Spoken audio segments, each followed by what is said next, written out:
Start ka, sir. So, good morning everyone. Today we're going to discuss the selection structures for the lesson 6 in Coacham. But for the slides, can be found in the class materials. You open the file stuff and then lecture 4. Because previously we have discussed about the flow charting last week. It was in lecture 2 and lecture 3. But for the current lesson, control or conditional control structures or selection structures, they're the same. It just talks about the conditionals or the second type of programming, because we have 3 types, diba? Last time we have the sequential, which is just the line-by-line statements of coding. Then we have the conditionals. This is the conditionals part, where we introduce the conditions in programming. Then the last one will be the iterative, which will be discussed in the finals. For now, in pre-finals, we'll have this topic, which talks about the conditional structures. Conditional or selection structures. Selection structures. So currently, we have around 82 slides in this topic for the lecture 4, but I'm just gonna simplify it or like talk about the main parts now so that you can just easily grasp that concept. So before that, let's try to check this problem.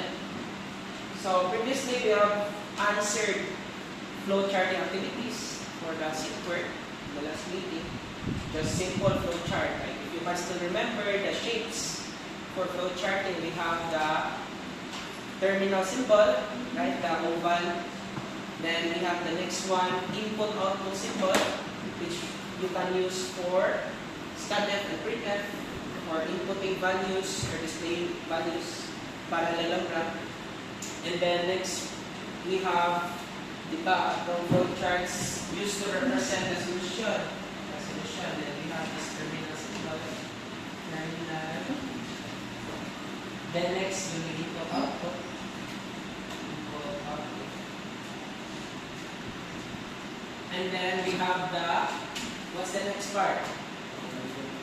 Process, rectangle for the operations, mathematical or logical operation. Process, process. Then, pick upat ito. Fourth will be the tulo dahil kung anong input and upat output. So the upat will be the preparation symbol. Preparation.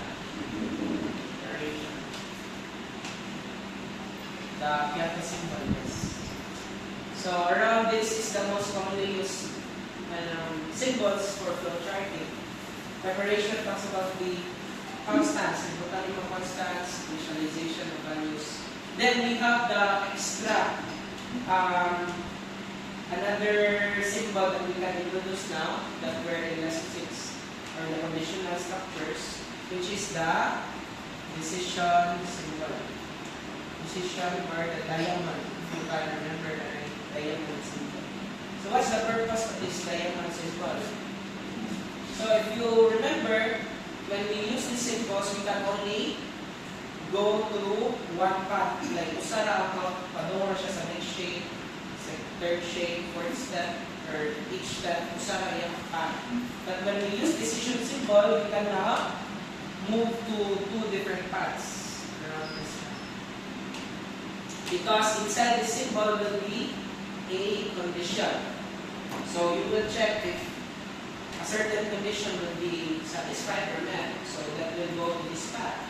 Otherwise, if it doesn't meet the condition, so it will go to this other path. So for example, in this problem, so make a flow chart that will input an integer. If the integer is negative, determine the square of that integer and print. Otherwise, just print the inputted integer. So last time, examples na is just around make an input or find the value of the perimeter area. So you just need to about the size or maybe the radius of specific shape. For now, we're talking about finding out if an integer that is inputted will be negative or positive. So there is a condition. Dealing lang directly input and output. You now have a specific condition, and then you will calculate a result. Otherwise, if the condition will not be met or met, you will proceed with the other one. So how will we make a flow chart for this problem? So same process, you still need to use the terminal symbol. Yeah, the starting symbol is the oval or terminal. Start. Next, that will input an integer. So proceed back to input. Check if there are no constants or values that are to be initialized. So since wala man, wala may given, so just proceed directly to input. Input, sorry, maybe num1 or x, input A, read A, scan B, any variable num1. Next, you already obtained an integer or put an input symbol. So next, what will happen? You have to check if that integer that is inputted will be negative. Then, if negative, you want to determine the square. Otherwise, just bring the inputted integer or just the square. So since there is a condition, the integer is negative, you will use the decision symbol, diamond. So this time you will now use the diamond symbol. Then what will you put in the diamond symbol? So based on the problem, if the integer is negative, so now you have to make a condition that checks if the integer is negative. So for this one, this is the integer variable you're using. So you just put the integer num1. Then how will you check if that num1 is negative? Less than 0. So you will use the less than symbol. So what is the less than symbol? Is it this one or this one?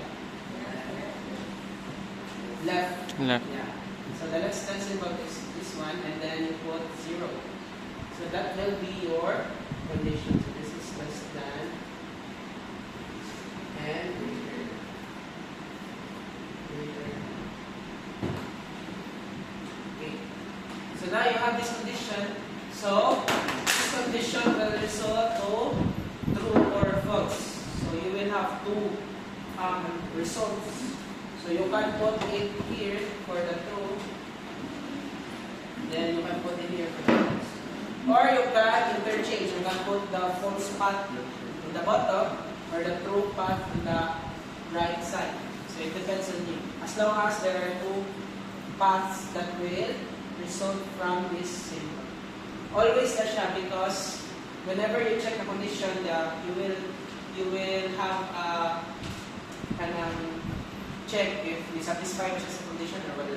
So if ni-satisfy siya mo, hindi mo siya true. So for example, your num1 input is 5. 5 ang store. You check niya na num1, 5 is less than 0. That will be false, diba? May stop mo siya sa 0. What if ano siya negative 3? So, negative 3 less than 0, that will be true. So now you have already two paths that will correspond to your result for the condition. Now, you determine what will happen next. What's the next step? So, if the integer is negative daw, meaning if this condition will be true, if negative siya, less than 0, so ang inubuhatan daw, you will do this step. Determine the square of that integer and print. So, how do you determine the square? You just first, identify what symbol you use. What's the symbol? For math operation. No, before that, the symbol shape. Hindi the shape.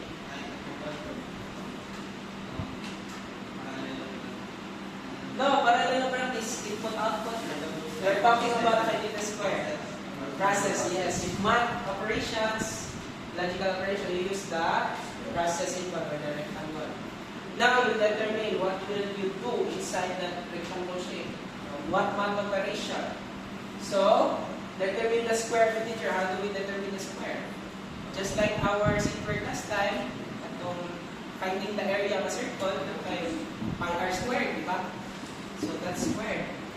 So you can use the POW function, like you can use a variable like result equals POW num1 squared. Or you can just, instead of that, you can also use just num1 then times by itself. Diba? So you will get the num1 times num1. Is that correct? Yes. If you multiply the variable itself, it will be squared. You cannot put num1 squared because this how do you get superscript sa you cannot type that in the IDE or in the coding environment. So you use this instead. You just multiply it by itself. However, if you are asked to find the fifth exponent or fifth power, so you must better you use the POW function. POW num1 and 5, power of 5.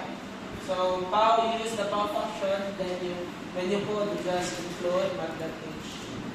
Include math.h for this function. But if you don't want to use that function in the flowchart, just square, so just multiply it by itself.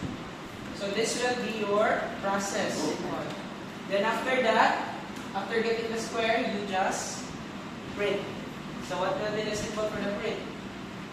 That is display man or output. So input, output, output. Parallel na. So display. What will you display? The variable for result.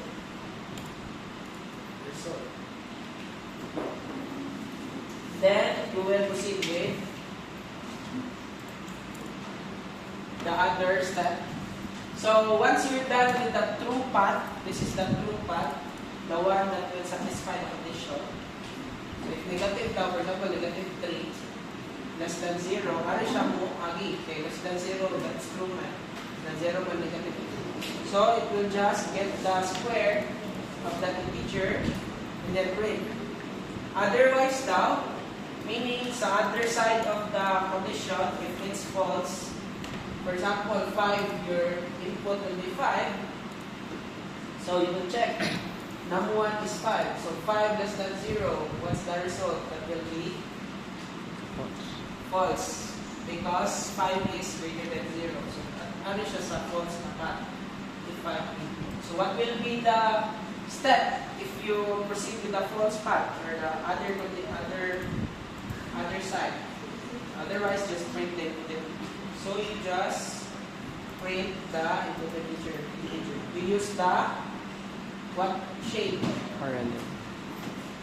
Output symbol or output shape. Parallel. So you just print or display or output just the same.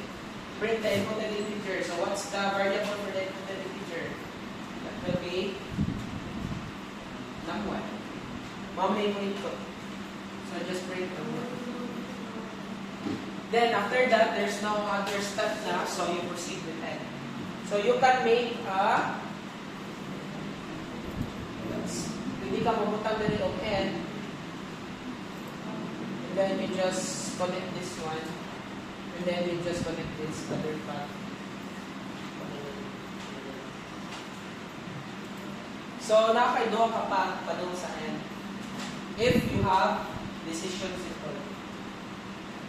Unlike sa previous topic, sequential and structure, just from starting part, step 1 to step 5, or until you reach the end, just one flow.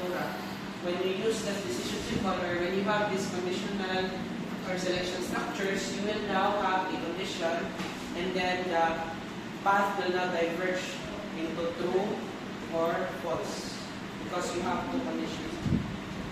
So in the true side, you will proceed with the steps and then until you reach the end. Then on the false side, you will just proceed to the other step depending on the given problem. So that's how conditional or selection structures work. So do you understand that so far? So this is just the basic like flow chart. What will happen when you have conditions? So you will have to proceed with a specific path or steps when you satisfy the condition, or if wala siyang satisfy, you proceed with a different step. So how will you implement that when you try to code? Okay, so the problem now involves a condition to determine the inputted integer positive or not. In this case, this kind of problem is not first mentioned. You need to have a condition to determine if the number is positive. So this kind of problem, if you have conditions in your problem, any programming problem, you will call that as conditional structure.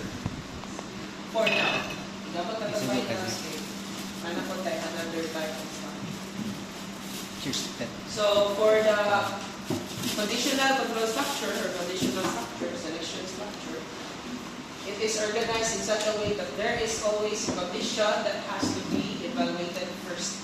So you will always check for a condition before you proceed with next steps. So this condition will either evaluate to a true or false. Proceed siya of different steps. So actually there are only two types of conditional structures. We have the if statement and switch case statement. So if we follow these slides, 80 slides na rin siya, so makakita niyo. So I will just shorten it and show you the different examples or style for the conditional structure. So I will erase this one. You already know this one, the flowchart shapes. The only added symbol for now, is the decision symbol. So whenever you make a flowchart now, when you have the conditional structure problem, you will just have to add a diamond symbol and then just reuse the other shapes. Okay, still the same naman, you will get an input, you will show an output, perform mathematical operations or process, and then just end with terminal zero. So two types of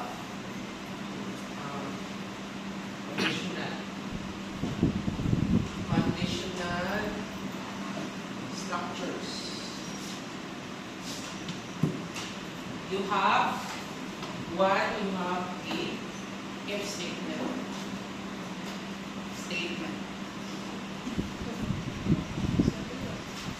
If you have started answering lesson 6 already, I think you can be familiar with this. And then we have the switch case statement.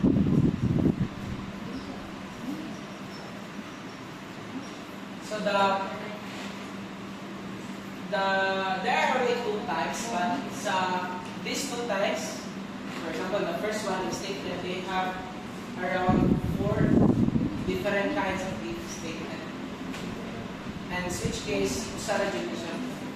So to have an example for the syntax, ang atong if statement lang is something like this. If mag-code na ka, you will have to add this statement if and then a condition. So for example, a condition is just to check if negative value. So you just put num1 less than 0. So num1 less than 0. So that's an example for the if statement. And then you just put a bracket, opening bracket, then closing bracket. And then inside this if statement, you will just put the next step. So you will chart. Example, true. True pa rin. So execute ka sa ato result equals num1 times So that's an example of the first kind of if statement.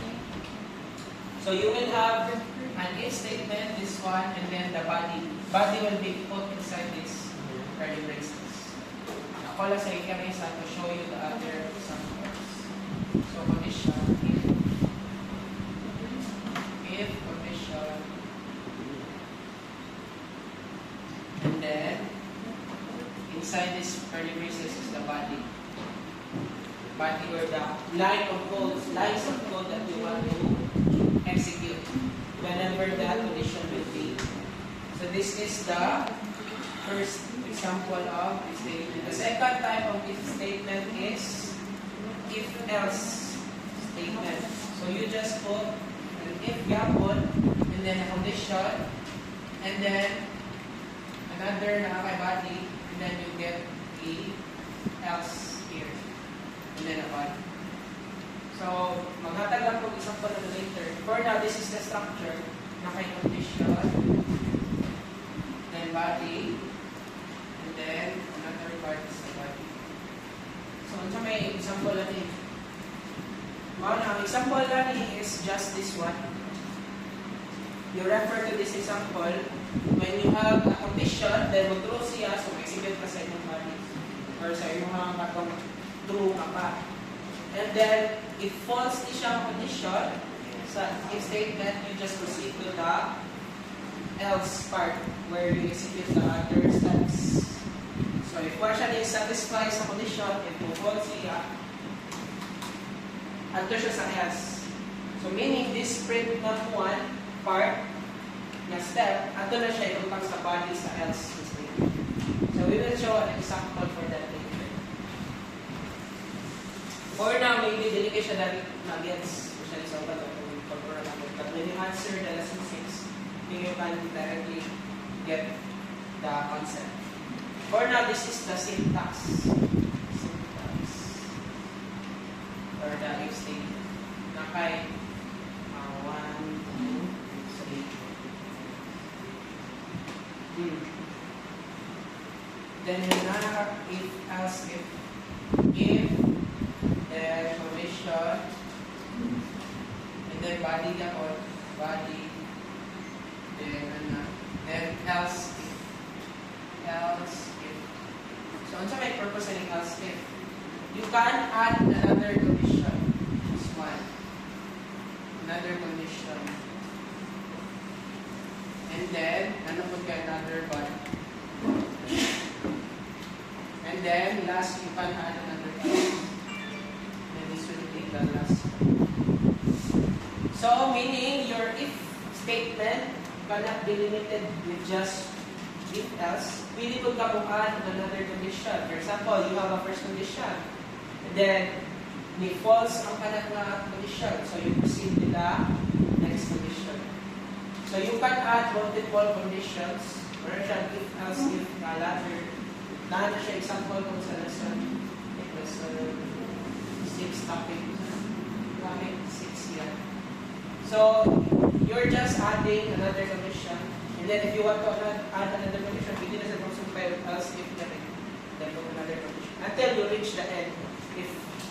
If nothing will satisfy all of the conditions that you have set or you have placed in your if statements, then you will just automatically execute the last part or the else. Then the last one will be the instead if, okay, yeah, ano, lesson, may makikita. So, nako tayo instead if statement. This is the last example for the structure of if. So, you're just, like for example, if, then you have a condition here. And then you have a body. Inside your body, you can put another if condition as a another body. So that's just putting an if statement inside an existing if statement. So for example, we are trying to check if it's negative. Ito, num1 is less than 0 dali. So true. If that's true, you will enter the body of this statement. Then once you check, you can check for another condition. You check if that is an even or odd number. So you will put another condition here to check if the number is even or odd. So if ever you see something like this, you are putting an if statement inside of this statement. That will be called as less than if statement.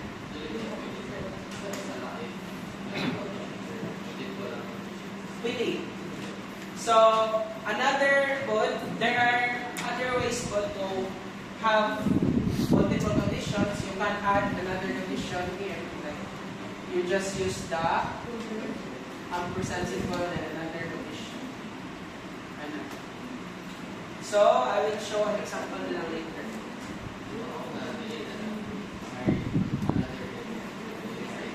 Dependency is a problem. There are some types of problem that you need to add many conditions here, and then when you get inside the body, you still need to add another condition. Depending on your way of thinking or way of solving the problem. That's why it's really like coding or programming is not just limited to one formula or one algorithm or series of steps, because maybe other people or other programmers may have different solutions. He may have to add multiple conditions. He may just rely on this one statement that he doesn't need to add a nested statement. So it depends on the programmer. So that's why it's part of what makes coding fun, because you're not just limited to same processes, same steps. Depends on your thinking or creativity or something, finding your own solution. As long as you get the correct output, the expected output, yes. Some problems just have same reducing of steps because ninanarago kasi po ng problem, but if complicated na problem, like bigger problem, so you may have different ways of solving, so you may have a varied answer or varied algorithm. So I think that's the four main kinds of if statement. There's a switch case statement structure. You just have to put a switch, and then you put a, instead of a condition, you are gonna put a value or a variable here. Variable. So this variable can be, for example, choice variable, and then choice equals to 1. For example, and then you put a choice here. For example, your variable choice, for example, you will declare in choice. Then you will ask for the user for an input. What will be the choice of the user? So you may have the user may input 1, may input 2, input 3. It's like having a fixed value for the choice. Ang example, best example na rin sa switch case, you use switch cases. For example, you are trying to make a program for a vending machine. Di ba? A vending machine, you will choose 1 for Coke, maybe soft drinks, Coke, 2 for Sprite, 3 for Pepsi, something. So if you're going to put fixed values as a choice for user, instead of checking if greater than, less than, or different conditions, you will have to use the switch case for clear and simpler implementation. So after switch choice, you will be putting this part. Case, for example, 1. Case 2. And then so, example, for example, yung input is 1, choice 1. So, you may have to put a printf, Coke.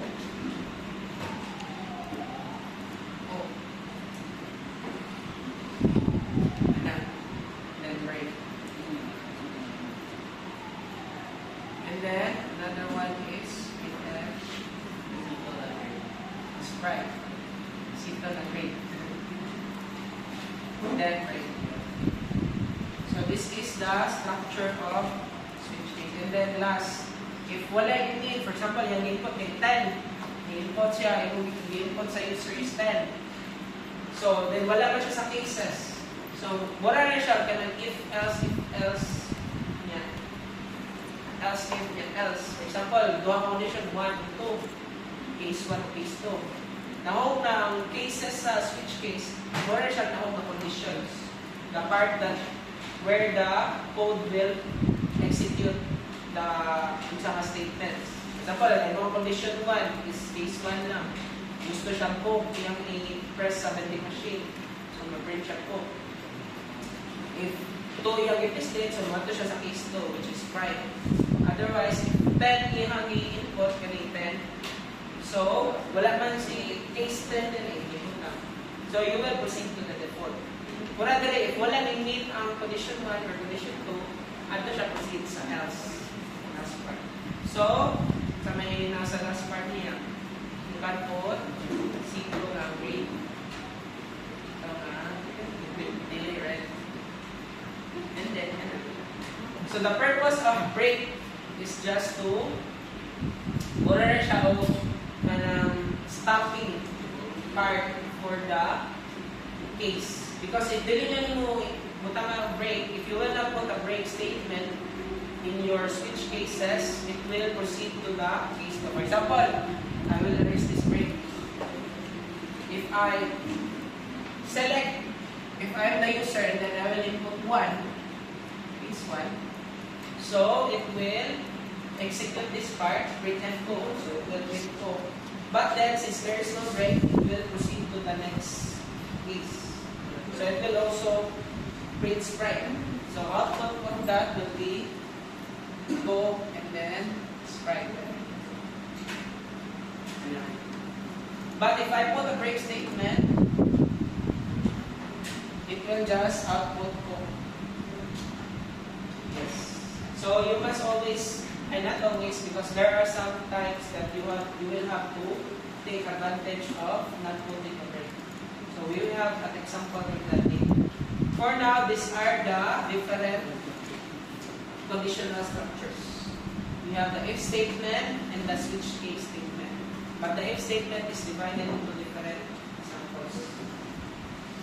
So, naapon na din yung structure sa slides below. So actually, these are the operators that we can use for conditionals. You can just look at this. Greater than symbol, you must remember na nag-open pa left na open, that's greater than. And then you have the greater than equal. Less than is open here is far right. Dahil uban na mag-isip yan pa na identify.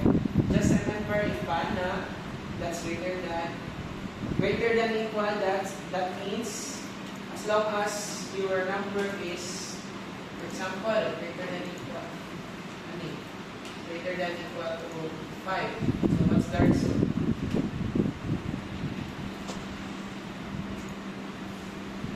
That is, you only have true or false as the result. So you always have to check. For example, ako 5 is greater than 0, that is false. True. Because 5 is greater than 0. Mas dako pa siya sa 0. That's true. Okay, 5 is greater than 7. That's false. So now, 5 is greater than or equal to 5. That is true. Because as long as you meet siya sa either one of the operations here, that will be true. So, like for example, 5 greater than or equal to 7, that is false. Because wala siya limit sa 5 greater than 7, that's false because mas gamay siya. And 5 is not also equal to 7, so wala siya limit. However, if yan na siya 5 greater than or equal to 3, so what's the answer?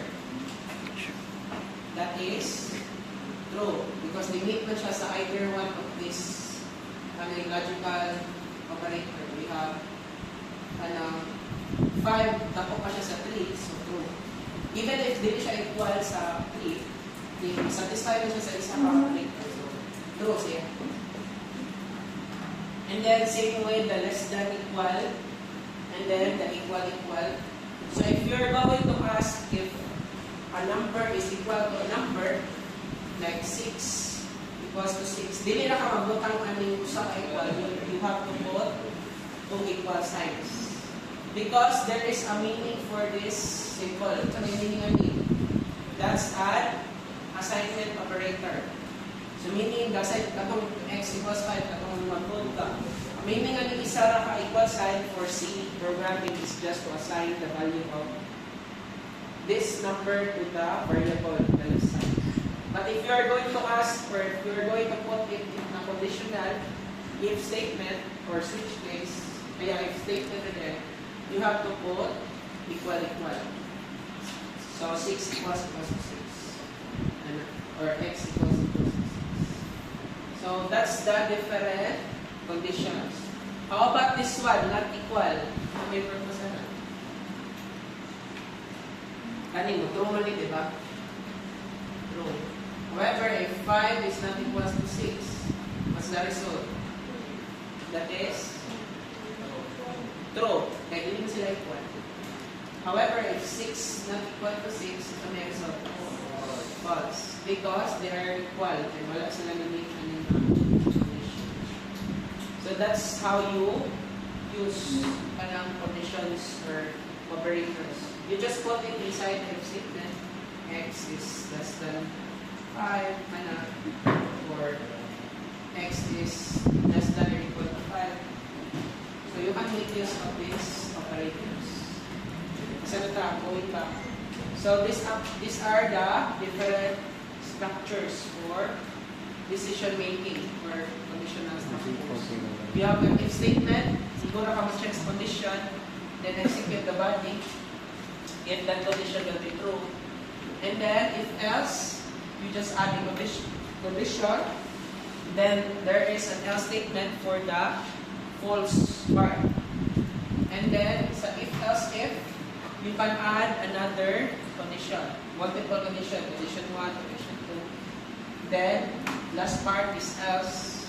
So if wala is satisfied for condition 1, condition 2, execute else statement. Then you can add another condition, condition 3, condition 4. Dili na siya mahukuman. As long as pila ka ba kung gusto ng condition, you can put that there. So condition 1 to condition 10, depende sa imong activity or program. That's for if else if. Then nested if, you just put a condition within the condition. So basically, what will happen? You will check first the first condition outside. Then what's that will be true? If true siya, musunod siya sa body, then check na ka sa condition. If false, then proceed siya sa else. Then if wala is satisfied na yung condition, proceed siya automatically to the next part. Else, there is another condition. That's called nested if because you are nesting an if statement. And then the switch case, simple na kayong switch. You just have an expression or variable that results to a specific value, either a character, an integer, and then you just put several cases depending on how many cases you want. Kana dili case sa red verse na. case numbers or characters. You can put characters like A, B, C, D, E, F, G, capital or lowercase. Or values like 1 to 9. So, mura na siya, case 1 is condition 1, case 2 is condition 2, case 3 is condition 3. And then the else na statement sa last, mura na siya default. If wala ni satisfy sa all of the cases, you will be directed to the default statement. So, lapit tayo ng example. So, katong question kanina, if you can put a multiple condition inside one statement, so you will have to use this operator. This is called the logical AND, meaning you are trying to check if the first condition is true and the second condition is also true. So, the operation will be true if both statements are true. Then, naputay false, naputay logical OR. So, you will check whether the first condition or operand, our first condition is true. Or second condition is pwede ko nila na. So may gamit na nila. This allows us to shorten our conditions. Like we can opt to use this instead of nested ifs. Then napot kay not operator is just reverses the original value. For example, your first condition, butangan nyo kung nila condition 1. Or example, atong number 1 less than 5. Okay, for example, 6 in gibutang. So may result ni 6 less than 5, that is false. False. Yung ako man sa 65. So result niya is false. But with the use of this not operator, iyan ang i-reverse ang answer or ang false. Kung may mo na siya, True. after this, may mo na siya o Oh, okay. sometimes, gamit ka kaming not para nakay gusto balikon. But, rare siya or dili na siya always. So, examples. Examples. Example. If statement mo na lang kung ginagawa nito. So, there are also flow chart. As you can see. Ang if statement, largo naman with the expression or condition and then the statement you execute. So, igora pa this diamond shape and then condition. Then if true, usara ba itong statement, positive na, execute yung positive. Otherwise, kung man siya giingon na else, kung siya else, meaning largo ra ending. If di siya musod sa true, o false siya, so wala rin may tako. So largo ra, and if mo true siya or musod siya sa statement, so you will execute or output this positive. So in code, sa man pag-code, just same with the one. I mean, sequential yung coding, you just add the condition. As you can see, printf number percentage is positive. So instead of this, mag-example na ako.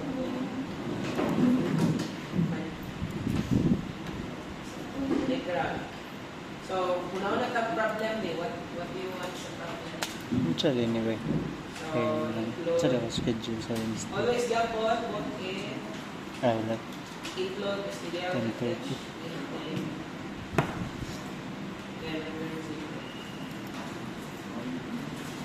So, sa may gusto ko mahitabo. Kani? For example, you want to put LEP ba? Man naman. check Hindi ka masudan. if a number is even or odd. So, check numbers. Check if a Kaya mga 10 number is even or Rapaan. odd. I'll make a tagalan. Or odd. So, how will you check if a number is even or odd? First, sa may first step, you get an input. So, before you get an input, you declare what your variables are. So, num1 yan po. So, num1. And then, input tag num1. So, check sa ka. Enter number. Then, scanf for the num1 percentage because you're using integer. So, a percent, then num1. So, if dayon ka, isa may condition mo. What will be your condition? Num1 is even.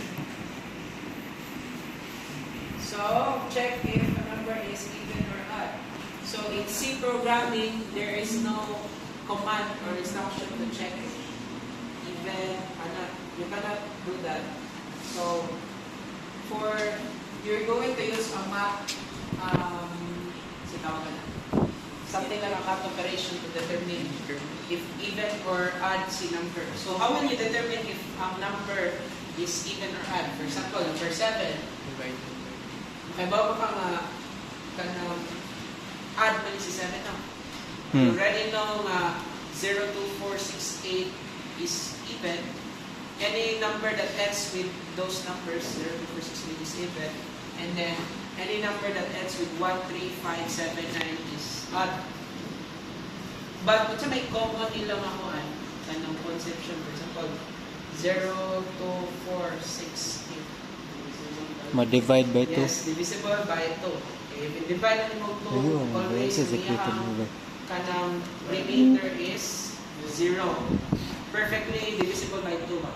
If mag-divide ka kung aning 1, 3, 5, 7, 9, nandiyo na siya remainder. So 1 divide 2, ano may remainder? 1. 3 divide 2, 1. 5 divide 2, 2.5. dili ka nang without ako siya. For example, mag-divide ka, how will you divide 5?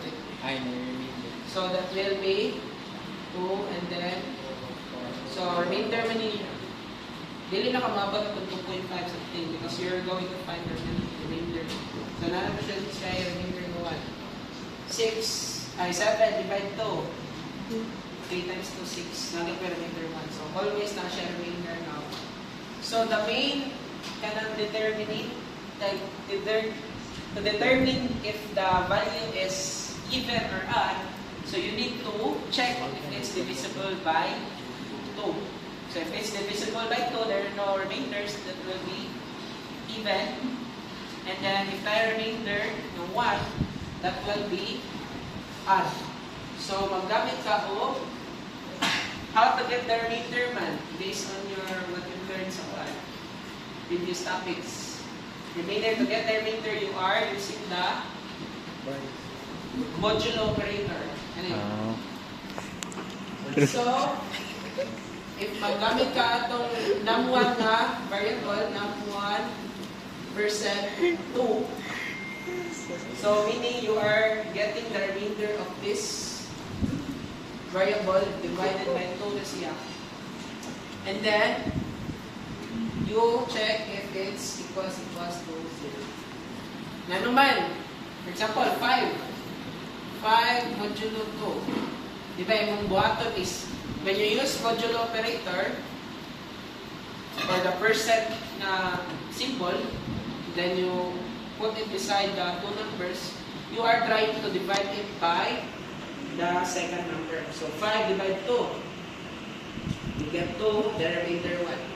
So ang result ani is the remainder. Only 1. Always, if magamit ang modular operator, you are trying to find out the remainder. So now, ang result niya is 1. So ang meaning, ang i-check na nga part is 1 equals to 0. So sa may nitabo, that will be sa may result na niya. 1 equals to 0, that is False. false. True or false? Always remember, if mag-check the condition, ang result na is always True or false. false. So, kani, dili man na equal ang 1 and 0. So, that means, that will be false. So, if false then yung statement, or kani mag-divide kang 2, or dili siya divisible by 2, kung false siya, meaning that will be an odd number. Or kani, nag-refer siya. Okay. But if they, for example, 4 atong nang 1, 4 modulo 2, sabi nito po, so 4 divide 2. 2. 2. And then 4. Remainder is 0. 0. So, ang may tabo, i-check na niya, result that will be 0 equal to 0. That True. is True. true. So, you are referring to even. If true siya ni, mo result is true, ano nga condition. So, that will refer to an even number. If false di ay ni condition, that will refer to an odd number. So now, to determine if even or odd, you just need to use that and ang condition. So, num1 na ito gamit. Num1 modulo 2 equal to 0. Ano ra? Then, break na tao, even. Okay, true man na dali. Then the false statement will be placed inside the gana. Then, sa ito dali, add. So, if we try to check, sa may gananin mga number. enter a number. 2, sir, 2. 2. So, tama na, if atong na that is True. even. Yes, sir. So, dapat even pa lang ako. Sakto ra. If lain nga example, Mayo, sir, sir. sa may number, Kaya, 37. That is, tama na, add. Okay, so add. Sakto ra. So, money ko, if you want to check the even or odd the number, determine if even or you just have to remember this condition. Kaya kani ang purpose ani operator na modular percent is to get the remainder of these two numbers. Remember, you can change this variable into x or into hindi na x, y, z, or any variable. Careful lang ka sa imuhang device.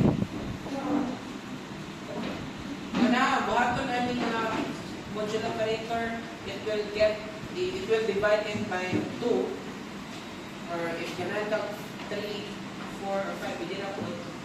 Basically, ang buhaton na yun, yung kanang first variable, divide by 3, and then we'll get the remainder. Nakitabo lang ang even or odd ang itong ipangita. So, we're trying to use the number 2. But if you're going to find the denominator or mga common something, GCF, if dinana yung problem, so maybe you are going to check if it's work by 3, if it's over 4. Depende na sa problem. Gets ra ang if condition. Modern na sa calculator, right? So you're still using the printf, the scanf, declaration variables. Na-adra is the new conditions. So always remember, if you are using conditions, na-adra tayo if statement or switch, and then put a parenthesis, then braces, then else, sa pamilya.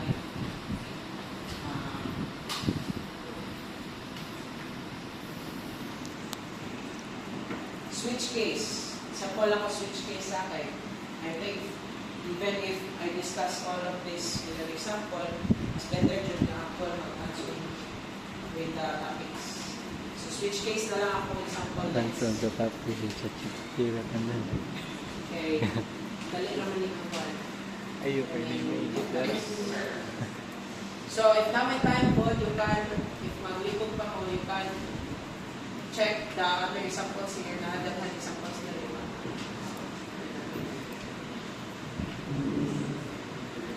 80 slides, maguling.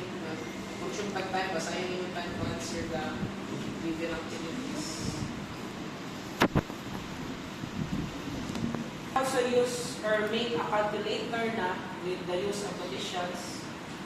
Then maggamit lang ka ng different symbols, plus, minus, times, divide. So may ito, make a future C program to input two numbers. Operations to be performed with the plus, minus, times, divide. So how will you put that as a calculator? You just have to sample, get lagyan po kang duha ka number. So you can actually put one scanf and get two variables, or you can separate it. And then you make a choice. Kani hindi ra ni scanf. Ang gibuhat ra nino kay scanf ra ni alternate ra ni nga one scan. You can just choice equals getche. This will be found in ponyo.h, but demand na makagamit ang ponyo.h sa code siya. Library. So, instead of this, you are just going to scanf, then %d and choice. Wala na gibuhat na nito. And then after that, choice, input ng choice user. So dapat ang choice ni user is kaning plus, minus, times, or divide. So ang ginapagamit, how do you make your scanf allow character input? You are just going to use the %c. Scanf %d is for integers. Scanf %c is for characters. So scanf %c and choice, and then you are just going to copy paste this word. Just put choice equals plus the symbol, Then, sum equals number plus number. Sum of two numbers is percentage equals sum. So, kanina lang pupunta para natin choice, identity chart of choice. So, number one, number two. Character choice, then enter number one and number one. So just like the given, you can put 2%, then number one and two. Then next we have choice. Alright, enter choice. So gusto nyo plus, minus, times, divide. So, choice na ko gamiton. Then, so gamiton na rin percent. C. C. Okay. So now you are getting an input for number 1 and 2. And then, choosing if kanang addition plus subtraction or addition plus subtraction minus times or Division. divide.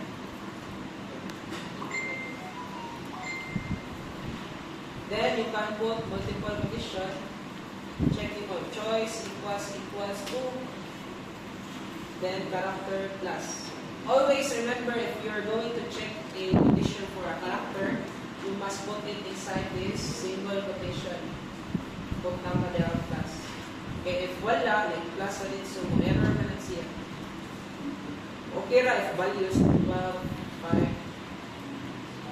but if you are going to check for characters like A, B, C, or special characters, you always have to put single quotation. That's the same for switch case. But switch case or conditional, you have to put it inside this single quotation. Then what will happen? Num1, 1 plus num2. So, add na nimo.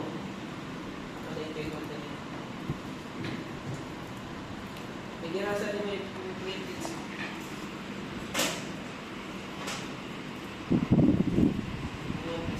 Is percent percent D. Then num1 plus num. So if you are wondering, you can actually put an operation inside your printf. So, may tabuan na is, iya lang i-add automatic and then i-print niya with this conversion specification. So, unsay resulta ni iya lang ibutang sa kanina case. Or if mas ganahan mo, mas need yun, add mo ito sa say result sa one, or result na so para ibut mo sa push. Pwede na po result equals 1 plus 1.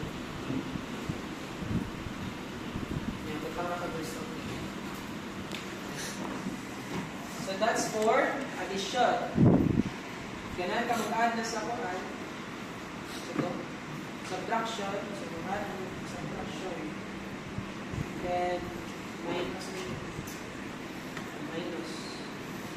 And then, add na ka sa multiplication and division.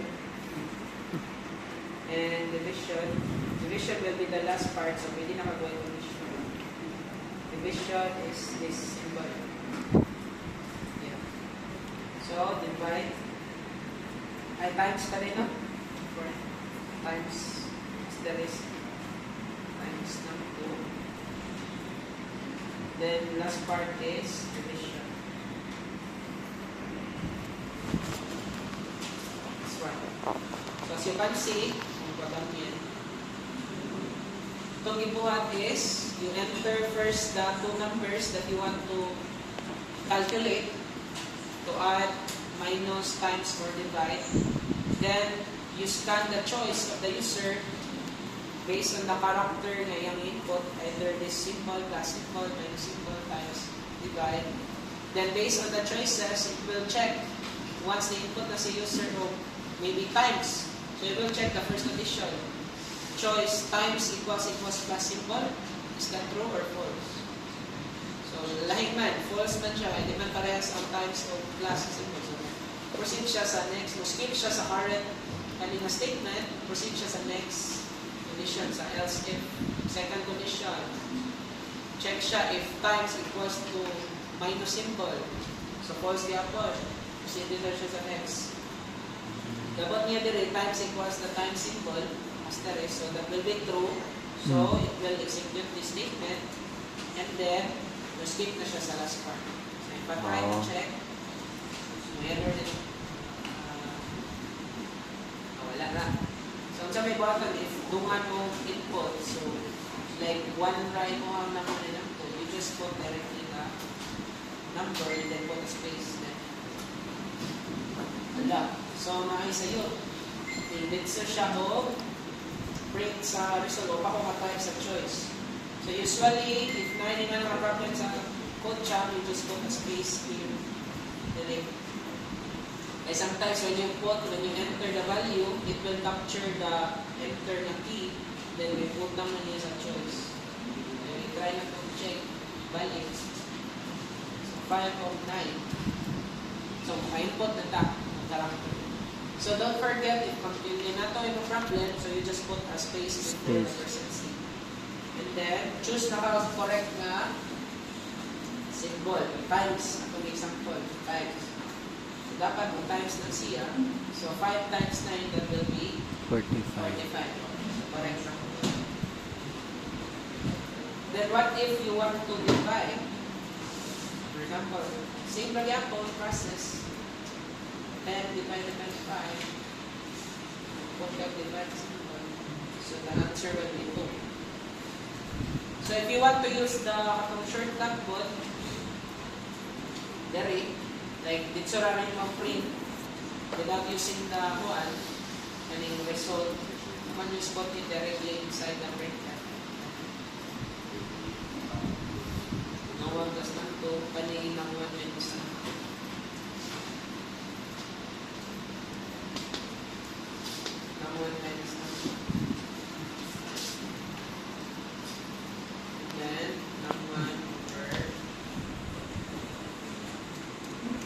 So, mas mo gamay na mo variable.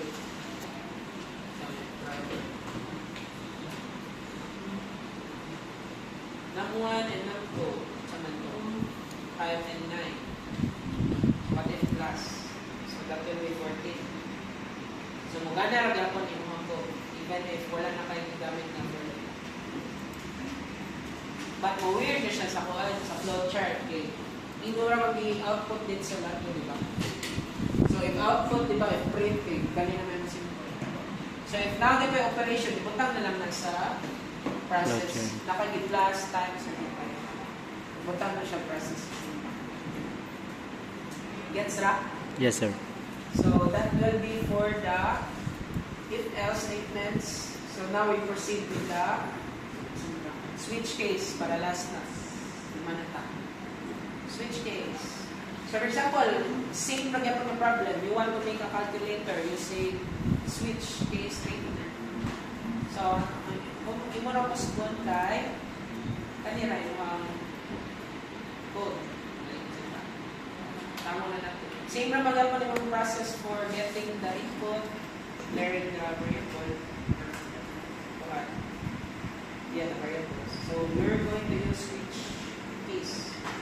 Samantala, damit ang switch na kanina. Put the choice. And then, inside the switch case, you just put the cases. Samantala, first na case, you put it inside the application. Then, plus na characters. Then, kanang column. Then, samantala, yung butang buhat din sa case. Na plus, you just add or print the num1 plus num2 equals Result. so pag plus ka sa 1 hindi lang kayo naglahos na percent num1 plus and then for other one put simple you just copy paste so those are good minus times divide minus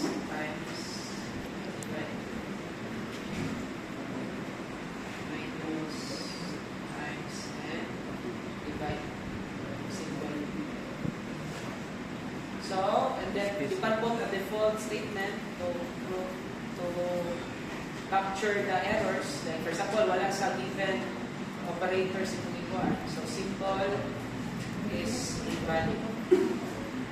Or input is invalid. You can use the default statement for invalid is invalid. Input is for error handling. So now, what will happen? So when you input the choice, whatever operator you want to use for your calculator, it will just check if whatever is matched to the cases. So for example, plus, and you input the choice. So it will go to this case. It will print this statement. It will execute this statement. If minus imo ang gigamit, so it will go to this statement. The problem is, sa may kulang sa atong switch case. Result. Wala siya ay break na statement. Mayo. Okay, what will happen if wala break na statement? For example, ato i-run. Take. Ma'am, ayaw mo tag 5 o 9. Demo. Input ako plus. So, dapat ang output run ba? Ako plus run ng 5 o 9, which is 14. Enter na to. Billiards ka. As you can see, i-print ang input. I-print ang other statement. Because there is no break statement. So you put the break statement para din ito Mahal mo dugod. or maminasyon. Ano sa man? Break. Man ang free time. Kaning default, okay rin yung way break. Ano naman yung last? Even if wala siya break, exit naman na siya sa system. Man sa free time ba? So if you put the break, okay na siya. 5 or 8 Tungit siya. times. So, you will just get 1. So, this is the example of switch case. So, you can actually put a bigger statement or multiple lines sa inyong case. Dili ra limited to one line. You can put a brace for the rate. And then you can put multiple lines. Para sa mga ganina. Basta na lang break, ayun lang kalimit yung break. And then maybe maggamit ka itong result. Instead of something like this. Gamit ka itong result equals namun plus lang to. And then print it plus a result percentage. So, pili ka malingan ng style. Kasi magtomo ba makaling one-liner na dyan ang switch case. So you can use curly brackets gapon and then you just put all your statements inside. Mura na ka ba if else gapon? The if else, ano ba ito? Yung kay statement na multiple lines. Mura na switch case gapon. Usually, mabuhat na yung one-liner ang uban switch case. So mas ang uban, prefer yung switch case. Sa paman, I think that's it for so but if we try to check, run yaman na siya 5 and 9, so ang 9 have so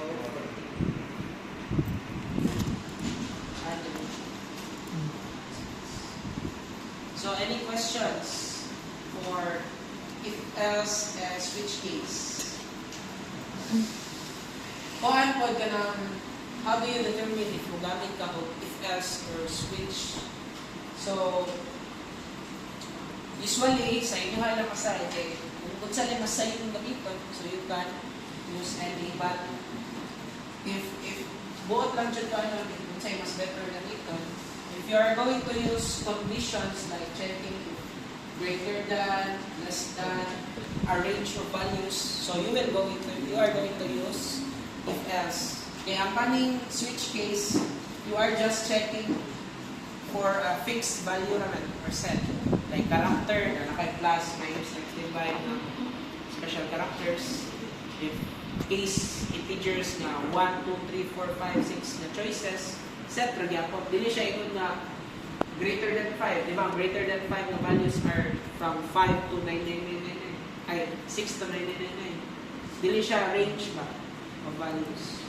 So switch case, if you are going to check for fixed values, Then, if-else statements, if you are going to check for ranges of values.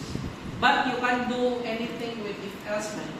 Like, whatever happens or whatever conditions you want to use, kung siya'y mabuhat sa switch case, mabuhat na tanan sa if-else. But ang switch case, dili siya tanan, dili niya mabuhat tanan kung siya'y pwede mabuhat sa if-else. So if you're going to resort to kanang different conditions, maglibog mo, mas better mo, kuha na lang mo if-else. Kaya pwede mo niya mabuhat tanan. Sa pamay. So, mas better if you answer na lang the activities for mas makasabot mo.